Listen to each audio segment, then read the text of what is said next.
Monsieur le maire, bienvenue dans C'est-à-dire en 20 ans, entre 2003 et 2023, les données du SIG, donc c'est le système d'information géographique, montrent une augmentation significative des espaces verts sur la ville.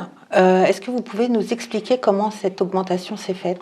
Cette augmentation s'explique assez simplement. Par exemple, quand il existait l'entreprise Chausson, c'était une immense dalle de béton sur 10 hectares. Et le travail, même en construisant des immeubles, il reste le parc Chausson que l'on a construit, la coulée verte. Encore que je ne compte pas dans cette augmentation, la moitié était déjà faite sur les 20 ans, et donc c'est sur les 20 années suivantes. Et donc ça explique ces augmentations d'espaces verts, c'est-à-dire qu'à chaque fois que l'on peut, on crée des espaces verts. On crée aussi des distances entre les immeubles, même si j'entends les jeunes disent c'est dense ce que vous faites. Mais la démonstration, c'est qu'on a végétalisé. On a 1 million de mètres carrés d'espaces verts dans la ville et on continue de l'augmenter à chaque opération que l'on a. À l'avenir, il y aura encore des créations d'espaces verts avec la zone d'activité économique des Chantraines, qui était... Alors en ce moment, c'est... Forcément, maintenant, en ce moment, c'est de la terre parce qu'on a tout nettoyé pour pouvoir construire, mais on va recréer une coulée verte dans cet espace, alors qu'avant, tout était bétonné. L'enjeu est d'ailleurs de continuer de gagner des espaces verts dans la zone d'activité économique aussi. Pour en avoir un peu plus. Alors, est-ce que cette augmentation d'espaces verts, alors ça offre de nombreux avantages, la qualité de ville, donc des habitants, lutter contre les îlots de chaleur, est-ce qu'il y a d'autres avantages à avoir tous ces espaces verts? L'avantage, c'est la biodiversité, c'est le rafraîchissement de la ville, c'est des espaces aussi de balade pour les habitants qui se créent au fur et à mesure.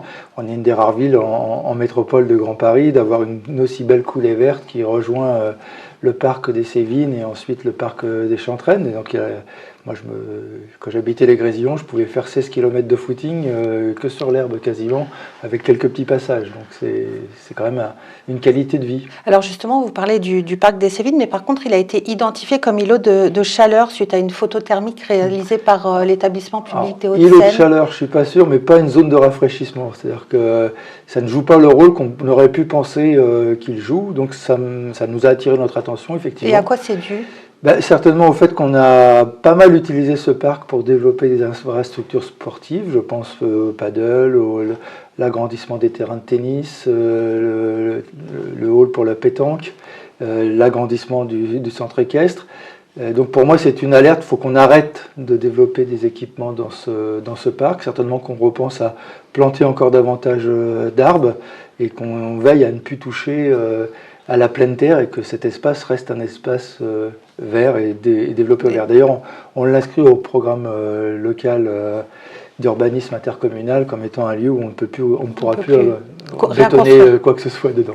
Alors, la création et l'expansion de ces espaces verts, est-ce qu'ils peuvent parfois nécessiter des compromis? Lesquels, par exemple? Les compromis, c'est entre les usages que l'on pourra avoir sur des lieux par rapport à d'autres. C'est-à-dire qu'on peut faire des espaces verts transitoires et le jour où on doit construire, évidemment, ça devient plus difficile puisque l'espace transitoire est devenu une habitude. Mais c'est intéressant d'essayer de développer au maximum de toute façon ces espaces verts. On va continuer d'augmenter, alors il y a les Chantraines, on va augmenter, mais dans la zone d'activité économique, on va présenter un projet qui montre qu'on va supprimer un entrepôt. Et la suppression de cet entrepôt, c'est 100 000 m² bétonnés, dont 60 000 m² d'entrepôt. Et ça va devenir un parc. On va en faire, oui, pour une part, on va faire 80 000 m² d'espace d'activité productive, mais en hauteur, et donc on va monter, plutôt que de tout faire au sol comme les entrepôts.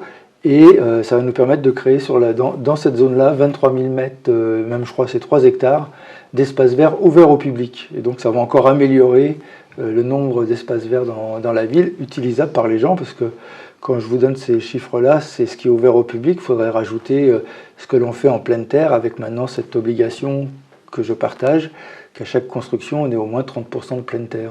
Et comment on fait ces compromis, par exemple, entre espaces verts, logement? Comment ça s'effectue? C'est un compromis. D'abord, ça dépend des surfaces et puis des lieux. Il y a des lieux, il faut les urbaniser parce que c'est ce qui fait la ville aussi. La rue, la rue ne peut pas être... quand il n'y a que des espaces verts le long d'une rue, c'est plus la ville. Voilà. Donc, on peut trouver ça bien, mais ça casse aussi des ambiances urbaines.